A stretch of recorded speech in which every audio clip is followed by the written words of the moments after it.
Este es el efecto de sonido más usado en la historia y lo has escuchado en Star Wars, Spider-Man y Toy Story. Todo comenzó en 1951 con la película Distant Drums. Para ella necesitaban grabar un grito en específico para una escena de un ataque de un cocodrilo. Grabaron varios gritos y este fue el que eligieron.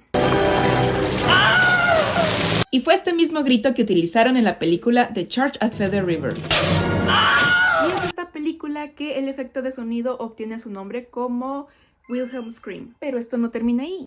En 1977, Ben Burtt usa este mismo sonido para el diseño sonoro de Star Wars. Y fue justamente Star Wars que popularizó este sonido. Y ahora lo encuentras en muchísimas películas como un guiño o un chiste escondido para aquellos que conocen este famoso grito.